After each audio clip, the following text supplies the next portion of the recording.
ادامه برنامه‌های رادیوی تاجیکستان.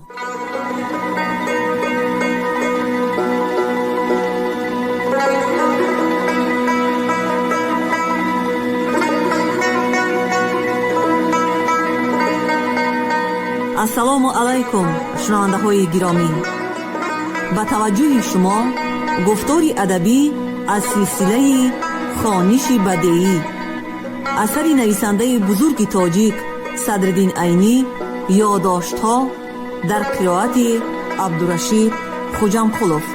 قسم 4، گفتاری 101.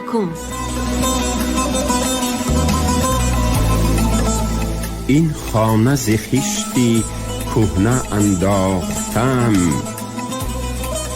در وی جشن زرفتگان ساختم.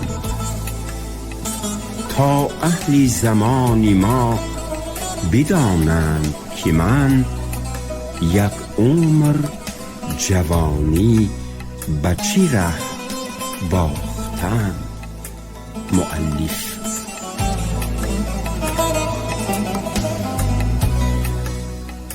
تا آن وقت علما و قاضی کلان نماز شام را ادا کرده برای قبول کردن گواهی بینندگان ماه نو تیار شده می نشستند. خلیفه رئیس گواهان خالص را در رو بروی قاضی شنانده، اینها ماه نو رمضان را دیدند و می خواهند که در حضور شریعت پناهی گواهی دهند گویان تقدیم می کرد. قاضی کلان از آنها ضروریات دینی و دیگر چیزها را که از روی شریعت دانستن آنها به گواهی دهنده لازم است می پرسید. آنها هم همان جوابها را که 15-20 سال پیش از این برای به دست در آوردن این کسب گواهی ناحقدهی تیار کرده مانده هر سال در پیش قاضی کلان تکرار می کردند می دادند. بعد از آن قاضی آنها را به گواهی دادن تکلیف می کرد. هر کدام آنها در نوبت خود گواهی می دهم از برای خدا نه از برای ریا که ماه نو را در طرف غرب در وقتی فرو رفتن آفتاب در شکل کمانی در وضعیتی که یک لنگش بالا و یک لنگش پایین اریب می ایستاد دیدم گویان گواهی می دادند. قاضی کلان از مفتیان از روی شریعت قابل قبول بودن یا نبودن آن گواهی ها را می پرسید. وقتی که مفتیان با سرجنبانی قابل قبول بودن آن گواهی ها را تصدیق کردند، قاضی کلان حکم می کرد که فردا رمضان است، رسما اعلان کرده شود. خلیفه رئیس با شنیدن این حکم پیش تخت پوری ارک آمده به نقارچیان که بر بالای دروازه ارک در نقاره خانه نقاره هاشان را تفسانده ترنگ کرده چوبک ها در دست تیار می ایستادند اشاره می کرد که نقاره زنند و یک باره 10-12 نقاره و کوسی کلان خمانند به صدا می در آمدند. با همین مردم شهر رسما می فهمیدند که فردا رمضان بوده است. خلیفه رئیس به گواهی خالص دادگان حق خدمت داده با تشکر گسیل می کرد. درباره ساخته و دروغ بودن این گواهی و اثبات در بین اهالی بخارا لطیفه مشهور است، اما این لطیفه موافق مقام ساخته و بافته برآورده یگان شیرین کار نبودن حکایتی واقعی است.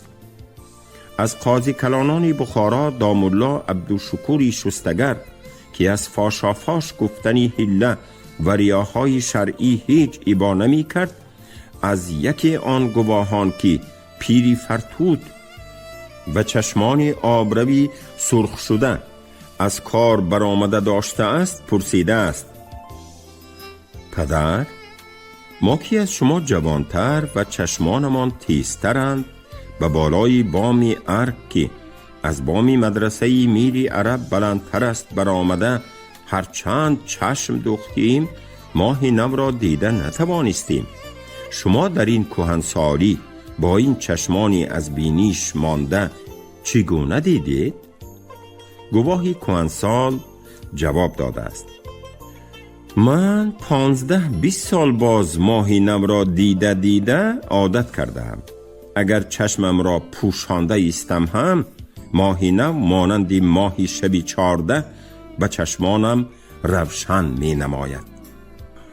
در ماه رمضان شبانه همه دکانها، سرایهای و تجارتخانه‌ها و این چنین سماوارخانه‌ها، آشخانه‌ها و سرتراشخانه‌ها تا نیم شب گشادگی بودند. مردم خرید و فروشی غیر مالهای آذوقوی را شبانه می کردند. در رسته و بازارها و چایخانه‌ها حافظان سرودخوانی می نمودند و در بعضی جاها قصه خوانی می شد. انا همین کاری عمومی شبانه را بازاری شب می نامیدند. اهالی خواه کاردار باشند خواه بیکار، گروه در کوچه ها گردش می کردند.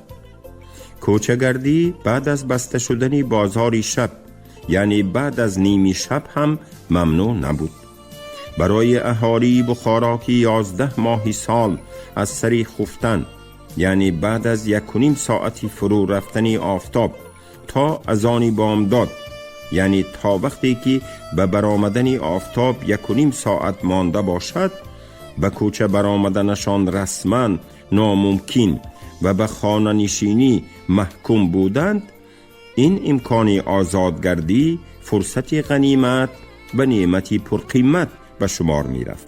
بنابراین بیشترین آدمان خواه کاری داشته باشند خواه نی کوچه گردی می کردند.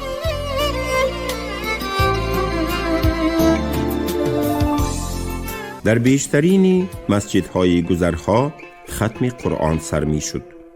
کوچه‌گردان به آنها هم سر تکانده می گرفتند. در مسجدی که قاریش جوانی نورسی خوش آواز باشد، ربوعای قرآن شنوندگان در آنجا بیشتر می شد و در وقتی که قاری جوان قرآن می خواند، شنوندگانی وی چه خوش است صوت قرآن، زی تو دلربا شنیدن، بروخت نظاره کردن، سخنی خدا شنیدن، گویان در بین خود زمزمه می کردند. یک قسم آدمان خصوصاً بعد از بسته شدن بازاری شب در خانه یکی از دوستانشان جمع شده با بزم و سرود، با قماربازی یا با یگان بازی دیگر شب را می گذرانیدند. در ماه رمضان همه اهالی بخارا رسما روزدار بودند. حتی چیز خوردن یهودیان در پیش مسلمانان نیز منع کرده شده بود، تا که هوس مسلمانان روزدار به خوراک رفته تشویش نکشند و به روزه شان خلل نرسد. آنهایی هم که روزه نمی داشتند به نظر مردم خود را چنان نشان می دادند که روزه اند. خمیازه می کشیدند، از سستی بدن و از دشواری روزداری شکایت ها می نمودند. اکثریت اهالی خواه روزداری حقیقی باشند خواه ساخته، شب را تا قریب صبح صادق بیدار می گذرانیدند و در آن وقت طعام سحری خورده می خوابیدند و این خواب تا ساعت 12:02 روز دوام می کرد. بعد از خیستن از خواب دست و رو شسته به کوچه می برآمدند. دکانداران و سوداگران دکان و تجارتخانه خود را می گشادند. اما بازاری روزانه غیر مالهای خوراکی و خوراکواری آنقدر گرم نمی شد. این دکان و تجارتخانه کشایی ها فقط از برای روزگذرانی بود. بنابراین پیشتر از نماز عصر دکان و تجارتخانه ها را بسته همه به لب حوض دیوان بیگی می رفتند. بیکاران و سرسری گردان باشند با خیستنشان از خواب کوچه ها را یک گردش کرده راست به آنجا رهسپار می شدند. گروه انبوهی که لب حوض دیوان بیگی جمع می شدند در معرکه مداحی یا نیرنگ بازی یا این که در دوره قصه خوانی می نشستند یا این طرف آن طرف حرکت می کردند. رئیس بخارا هم گشت روز به لب حوض دیوان بیگی آمده در رواق دری پهلویی خانقاه می نشست و آدمان او در اطراف پراکنده می شدند. آدمان بیچاره و پای برهنه را، یکی را روزخور، دیگری را قمارباز گویان و یا به یگان گناهی دیگر نسبت داده دستگیر کرده می آوردند. رئیس گناهی هر کدام آنها را تحقیق نموده، بعضی را به جزای 1 کم 40 دره، بعضی را به 15 یا 9 دره حکم می کرد. آدمان رئیس محکوم شدگان را پشت برهنه کرده، یکی از آنها آن گناهگار را به پشتش برداشته می ایستاد و دره دست با دره به پشت او موافق فرمایش رئیس می زد. بعد از آن آدمی رئیس که او را داشته آمده است و دره دست از وی و قدری که رویانده توانند خدمتانه می گرفتند. در حقیقت خدمتی به آن بیچاره کرده ای آنها همین بود که او را دستگیر کرده آورده زده بودند. کارداری رئیس برای روزداران به لب حوض دیوانبیگی گرد آمده تماشای خیلی ذوق آور بود که در غیر ماه رمضان کمتر وامی خورد. رئیس در غیر ماه رمضان هفته 1 روز، روزهای پنجشنبه به لب حوض دیوانبیگی می آمد و در آن آمدنش 1 کس یا 2 کس را می زد. در رمضان باشد هر روز می آمد و در هر آمدنش 10-12 کس را جزا می داد. چگونه به مردم تأثیر کردن این گونه جزادهی رئیس را یک واقعه‌ای که بعد از ریولوسیون بخارا روی داده بود به خوبی روشن نشان می دهد. هرچند از جهت تاریخ جای نقل کردن آن واقعه اینجا نباشد هم، بنابر علاقمند بودنش به کارداری رمضانی رئیس و آدمان او در همین جا یاد کردن آن واقعه مناسب دیده شد. بعد از ریولوسیون بخارا در یکی از ماه‌های رمضان من در بخارا بودم. هنوز تنتنه رمضانی لب حوض دیوانبیگی دوام می کرد. فقط رئیس و آدمان او به صفت جزادهندگان مردم برهم خورده بودند. در همان روزها یک وقتی عصری در صحن خانقاه دیوانبیگی گردش می کردم. علاءالدین نام در ردست سابق رئیس زمان امیری نیز در بین مردم حرکت داشت. یک پسر بچه تخمینا 9-10 ساله پیش او رویش را با او کرده پشتناکی راه رفته: ایشان خلیفه در رأتان کجا شد؟ چرا اکنون آدمان را نمی زنید؟ اکنون هم آدمان را زنید چی؟ کنی بینم چطور می زنید گویان. آن در ردست را مسخره می داشت و مردم می خندیدند. این کاری آن بچه خردسال ترجمان زبان حالی اهالی تمامی بخارا بود.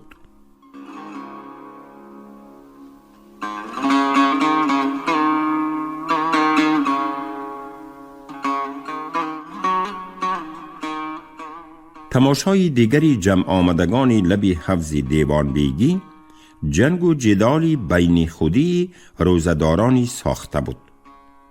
روزدارانی ساخته گویا که آنها را خمار چلیم یا ناس گرفته باشد، در بین خود سرخ و سفید شده اول نزاعی زبانی می کردند و بعد از آن دست به گریبان شده یکدیگر را مشتکاری می نمودند و بعضی موی سفیدانی ساده دل آنها را روزداری حقیقی گمان کرده در بینشان در آمده از یکدیگر جدا می کردند.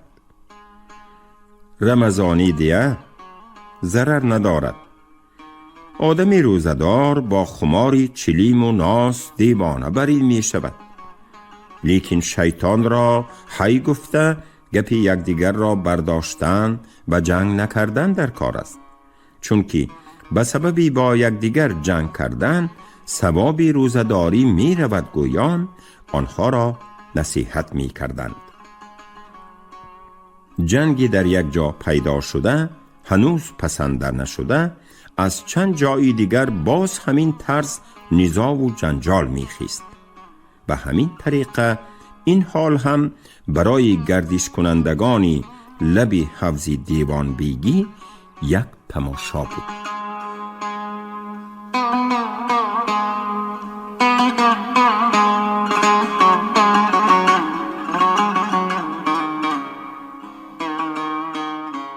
جنگ جای نماز پهن کنی در رمضان بخارا.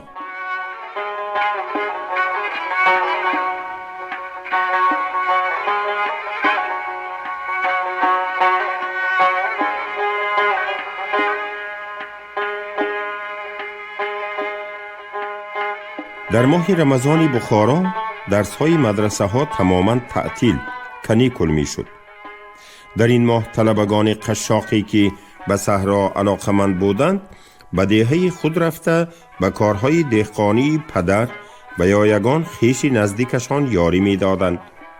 اگر این گونه طلبه ها به صحرا علاقه زمینی نداشته باشند و سنشان کلانتر باشد، به دهه رفته امام می شدند و به این واسطه در آنجا شکمشان را سیر کرده در آخر این ماه فطری روزه صدقه ایدی دهقانان را گنداشته برای خود قوتی لایموتی خوراکواری از مردن نگاه دارنده ذخیره کرده می آمدند. اما طلبگان دارا بخارایی و آن قشاقانی هم که به صحرا علاقه نداشته و بالای این به امامتی هم گردن نمی دادند در مدرسه می ماندند. سرسریگردانی بازار شب و ختم تماشا کنان را بیشترین همین طلبگان دارا و قشاقانی بیکار مانده تشکیل می کردند. این گونه طلبگان هر روز بعدی از خواب خیستن گروه اعضای این گروه ها البته دوست یکدیگر بودند، به لب حوض دیوان بیگی آمده جای نماز پهن کرده می نشستند و در دوره خود با هر گونه گفت و گزارهای بی معنی و با معنی مشغولی می کردند. در این گونه گروه ها بعضی کسانی بخارایی هم که با وجودی طلبه نبودنشان با یگان کسی نفوذداری آن گروه یا بیشترین اعضای وی دوست و نزدیک بودند اشتراک می کردند. جای نماز پهن کنی این گروه ها بالاهای بامی سرتراشخانه ها بود. این سرتراشخانه ها از گوشه غربی جنوبی حوض دیوان بیگی تا گوشه شمال شرقی وی پهلوی هم رو به سوی حوض بنا یافته بودند. پشت این سرتراشخانه ها به صحن خانقاه دیوان بیگی یا با گذرگاه آن می پیوست. از بس که صحن و گذرگاهی وی از زمین سرحوض 5-6 زینه بلندی داشت، بامهای مذکور از طرف پشت از زمین صحن و گذرگاهی آن به قدر 1 متر بلندی داشته، جایی برآمد فرآمد آن بامها از همان طرف بود. قدر و منزلت بامهای سرتراشخانه ها در نظر جای نماز نشینان، البته این تعبیری شرطی بوده، به خانقاه نشینان و مسجد نشینان علاقمند نیست، به نسبت نزدیکیش به صحن خانقاه بود. یعنی هر بامی که به صحن نزدیکتر باشد به قدرتر به شمار می رفت. بنابراین هر کدام از گروه های جای نماز نشین کوشش می کرد که بامی نزدیکتر به صحن را صاحبی کند. خوشبختانه برای صاحبی کردن بامی اساس عنعنوی حکمران بود که برابری حجت قانونی قوت داشت. این اساس عبارت از آن بود که هر گروه هر بام را که از اول رمضان حتی از رمضان‌های سالهای گذشته اشغال کرده آمده باشد، آن بام از آن همان گروه به شمار می رفت. اما برای فایده بردن از این حقوق عنعنوی همین شرط بود که آن گروه بسیار دیر ماند تا ساعت 3 روز جای نمازهای خود را پهن کرده ماند. بنابراین هر گروه هر روز یکی از اعضایان خود را نوبتدار تعیین می کرد که از ساعت 3 پیشتر جای نمازهای آن گروه را به بامی به او دخلدار پهن کرده می ماند. اگر همین عادت عنعنوی نمی بود، ممکن بود که هر روز بر بالای اشغال کردن بامهای نقص جنگ و جدالهای خونین برپا شده چندین سر و گردن شکند. با همه این، در بین گروه های جای نماز نشینان با بهانه های گوناگون زد و خورد شده می ایستاد و بعضی این زد و خوردها به جدال های خونین آید می گردید. چنانچه باری نویسنده این سطرها شاهدی یکی از این گونه زد و خوردهای خونین شده بود. دو گروه جای نماز نشینی شور پشتی به مدرسه منصوب بودند که هر کدام آنها را یکی از شور پشتترین ملازادگان بخارا سرداری می کرد و جای نمازهای این دو گروه پس و پیش پیوسته به همدیگر پهن کرده می شدند. شریف مخدوم نام یک قاضیزاده بخارایی که لقب او دور پیلته بود، گروهی پیشنشین را اداره می کرد و مخدومی شدگار لقب یک ملازاده بخارا یاری دهنده او بود. از بس که روی این ملازاده به سبب داغی نغزک راش برجسته و دغر بغرهای شدگار مانند داشت، مردم بخارا به او این لقب را مناسب دیده بودند و بیشترین آدمها از این جمله نویسنده این سطرها نام او را نمی دانستند و او را با آن لقب یاد می کردند. سردار گروه پستنشین محمود مخدوم نام یک ملازاده بوده. او مخدومی امیرکانی لقب داشت. سبب این لقب آن بود که در نخستین بار آمدن چرمهای لاکی از روسیه او از آن چرم پایبزال دوزانده پوشیده بود و یاری رسان او نیز از ملازادگان بخارا بوده. او مخدوم خوشروی لقب داشت، از بس که روی او به سبب ریش‌های افغانی پارچه پارچه فرو رفتگی ها و داغ‌های سرخی نفرت آوری بدنما داشت. مردم بخارا با علاقه ضدیت معنا به او این لقب را داده بودند. و روزی از روزهای رمضان نوبتداری گروه مخدوم دور پیلته دیر مانده جای نمازهاشان را تا ساعت 3 پهن نکرده است. گروه مخدوم امریکانی که چند گاه باز آن بام را زیری چشم کرده گشته بوده است، از این فرصت فایده برده جای نمازهای خود را پیش کشیده آن جای را اشغال کرده است. در وقتی که همه بام ها با جای نماز نشینان پر بود، مخدوم دور پیلته با گروه خود آمد و چون جای خود را از طرف گروه دیگر اشغال کرده شده دید، با نفران خود بالا جسته بی هیچ مقدمه و گفتگزار گروه غاصب را که نفران وی بی خبر و آسوده بروی جای نمازها چارزانو نشسته بودند در زیر هجوم گرفت و تا از احوال خبردار شدن گروه غاصب، نفران دور پیلته اول سردار آن گروه مخدوم امریکانی را، دویم یاری رسان او مخدوم خوشروی را برداشته به زیر به طرف لب حوض هوا دادند. تا آن وقت نفران آن گروه نیز خود را داشته گرفته از جا خیسته با هجوم کنندگان دست به گریبان گردیدند. نفران این دو گروه یکدیگر را مشتکاری می کردند. با ناخن و چنگال روی و گردن همدیگر را می خراشیدند و لباسهاشان را می درانیدند. دو نفر از دو طرف همدیگر را به بغل گرفته هر کدام می خواست که همجنگ خود را برداشته از بام به لب حوض هوا دهد، اما هیچ کدام آنها به مقصد نرسیده هر دو با هم به لب بام رسیدند. در آنجا پای یکی از بام لغزید و حریفش خواست که او را تماما به پایان تیله دهد.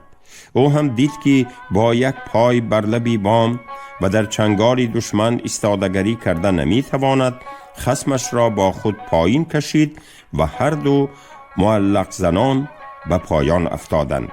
این حال را دیده هر کدام از طرفین کوشش می کردند که جنگ را در میانه بام و لب پستک آن دوام دهند. اما خماری این جنگرگان وحشی را که از غضب تماما دیوانه شده بودند جنگی مشت و چنگال نشکست و هر کس در فکر آن افتاد که حربه سلاح یافته دشمن خود را تماما مغلوب کند و به این مقصد به هر طرف چشم می انداخت. در پشت دکانهای سرتراشخانه یک قطار کهنه‌دوزها در صفچه ها به بالای صندلیچه ها نشسته کهنه‌دوزی می کردند و چاک و پاره های پایبزار مردم را دوخته می دادند. در وقت جنگ آنها از کار دست کشیده راست شده جنگرگان را تماشا می کردند. در دست یکی از آنها کوبه کفش دوزی بود. یکی از جنگرگان سلاح طلب آن کوبه را دیده از دستی کهنه‌دوز کشیده گرفته با آن به سری مخدومی دور پلته زد که سری او تارس کفیده خود بر روی جای نماز غلطید. این حال را دیده همه جنگرگان یگان به طرف کهنه‌دوزها دویده از سری کار آنها یکی کوبه، دیگری بالقه، سیومی انبور، چهارمی شان موزه و مسحی را کشیده گرفته جنگ را دوام دادند. گروه انبوهی تماشابینان اطراف جنگرگان را حلقه‌وار فرا گرفته بودند، اما کسی جسارت نمی کرد که به میانه در آمده این گرگان وحشی را از هم جدا کند، چون که در اولی کار یک دو نفر به مقصد جدا کنی به میانه در آمده از دو طرف هم مشت خورده دست افشانده خود را کنار کشیده بودند. بعد از آن هر کس که می خواست به میان در آید دیگری فریاد می کرد: گوشت خر دندانی سگ گفتند، دیدی که نشد مان که این سگان گوشت یکدیگر را به جای گوشت خر نوش جان کنند. در آخر آدمان قاضی کلان و خوشبیگی که در جمع آمدهای کلان متصدی ترتیب نگاهداری بودند به سری کار رسیده آمدند و در این وقت بیشترین از طرفین مجروح شده به زمین افتادگی و دوام کنندگان جنگ هم سر و روی کفیده و خونشار شدگی بودند. آدمان حاکمان دوام دهندگان جنگ را دستگیر کرده از همدیگر جدا نمودند و عرابه آورده مجروحان سخت را به بیمارخانه گسیل کردند و زخمیان سبک را به قاضی خانه برای حبس کردن بردند. این بود احوال ماه رمضان مبارک در بخارای شریف.